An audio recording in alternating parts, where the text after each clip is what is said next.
Hey everybody, it's Dwarf Dad. I'm back here for my second video on Throne and Liberty. And before I get started with anything on here, I want to just send a huge thank you to the community that's out there. 4 days, 10,000 views. Just a controller tip that I put out there. Really, really appreciate all the people that stopped by, said thank you. Understand that it doesn't, doesn't work for everybody, and that's fine. That's what this is about. Just trying to spread some information I found. So really appreciate everybody.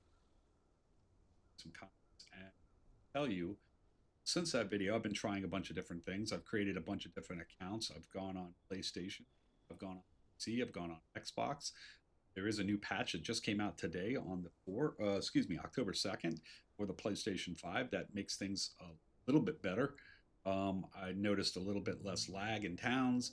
I noticed a little controls seem to be working better. So I wanted to just touch base on that, give you guys my new updated settings. I'm going to show you, it's not a lot of them, but I'm going to show you why what I told you the other day works, but why I've changed that method. And there's a reason to my so again, first off, thank you for everybody that watched that old video. Hope you guys enjoyed this one. And if you want to see other types of videos, let me know. I'm just a dirty casual playing an MMO that I like here, and I found it. But I will tell you also, I am now exclusively playing this game on the PS5. Reason being is the PC obviously is going to look better. You're going to have better communication with text and chat. PS5 does support keyboard. Xbox does, I believe, as well. So you can plug a keyboard into there and a mouse and play if you wanted to. But I also like the ability that I can just play anywhere in the house. I've got a PlayStation Portal. I've got two PS5s, so I can move from room. I can sit on my phone, just grind out. So that's why one of the reasons I'll be going with the PS5. And number two is the graphics look really good, and the PS5 Pro is coming out, so they're going to upgrade the graphics on this set a little anyway. So I'm really excited about those coming out in about. So I can live with this as it is. Um, Other thing that I wanted to give a little tips and tricks real quick that I found out here. This is, like I said, this is like my third character. This is a character that I made over here on a not an early access server. So now I'm on the free to play servers. And I actually wanted to play on that because I found that the community is a little bit more forgiving. There's more casuals, there's more people in general than there are in the early access servers right now.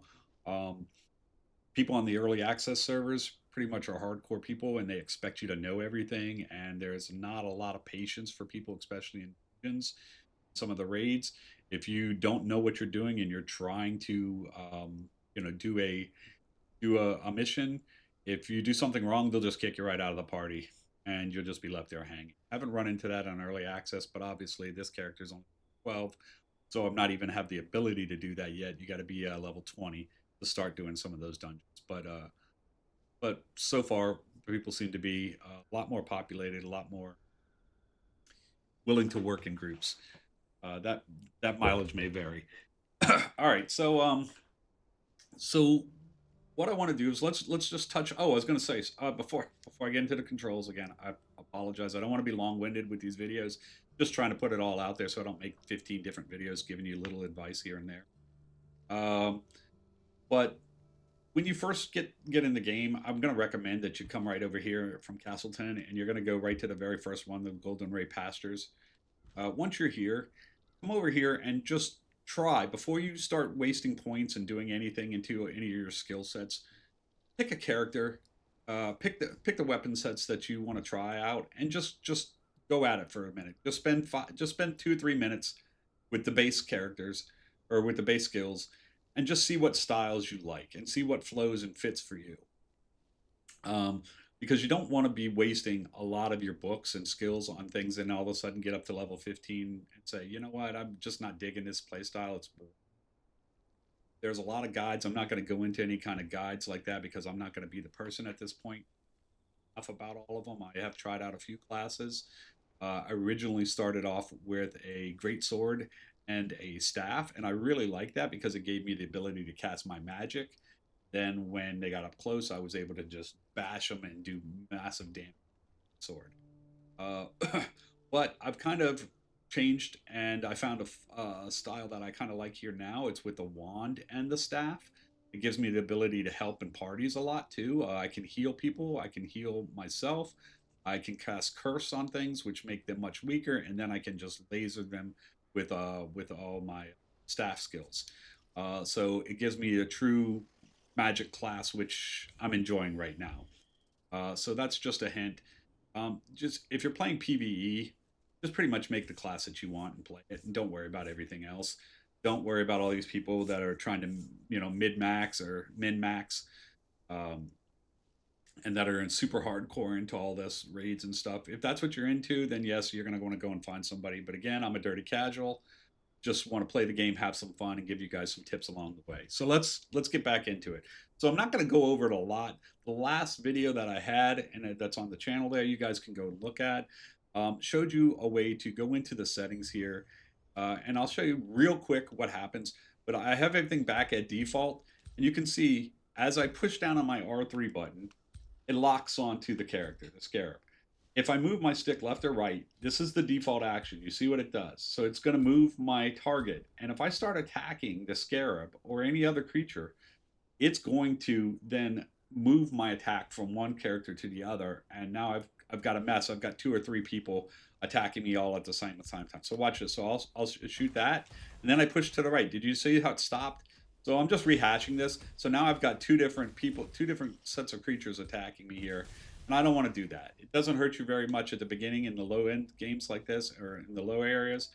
But once you get out there and you get into the dungeons, there's going to be a lot going on. You're going to have so much stuff going on the screen, and you're not going to be able to know what you're even targeting.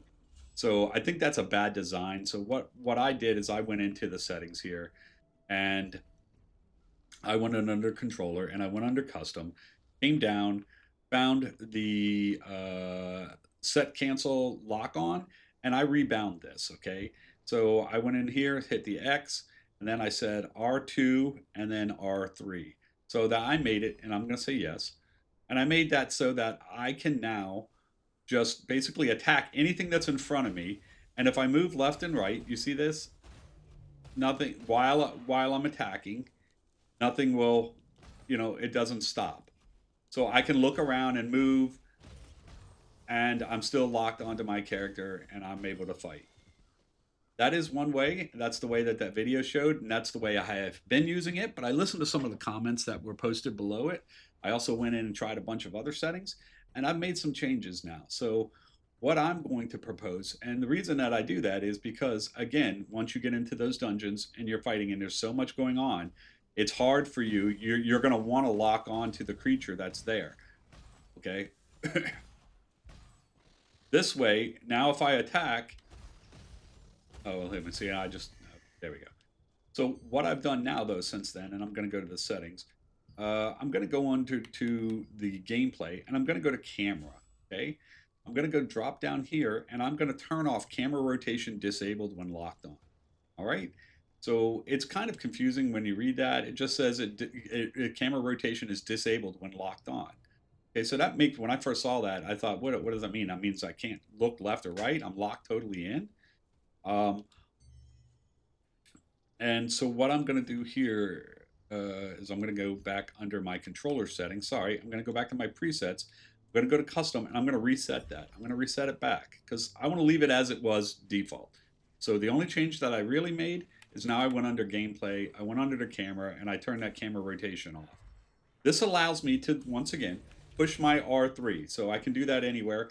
And look, I can look left and right. I can move left and right. Okay? I can attack. Let me get something I can attack a couple times. So you can see this. So I can move left and right, and it's doing exactly what I wanted. And now I can easily just push R3, and I can lock onto the character that's in front of me. Okay? You can still screw up by looking around and pushing R3. I prefer using this method now. It gives me a limited turning radius, but it works very well, and it works better for you when you're in.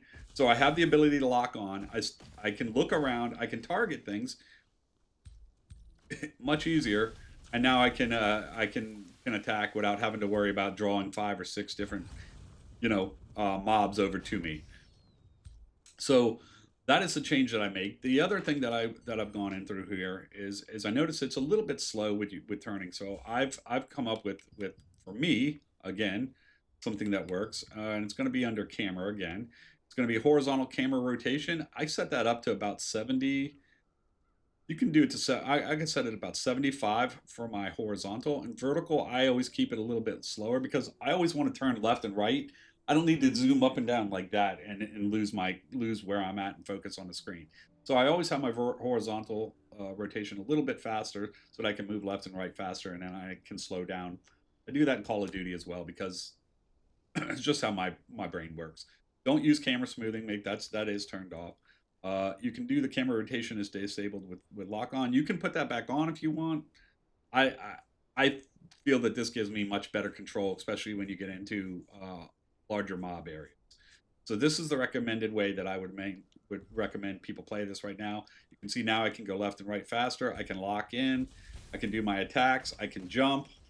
I can well. Let's see if I can not kill him first. But I can jump. I can get out of the way. I'm around other mobs. I'm not. It's easy for me to just push R1 and attack again. So this is the new way that I found to do this, and I just wanted to put that out there for you guys and give you a couple of those little hints and tips of what I'm using now as my settings. If there's anything specific you guys would like to know, I'm going to be doing a couple of this.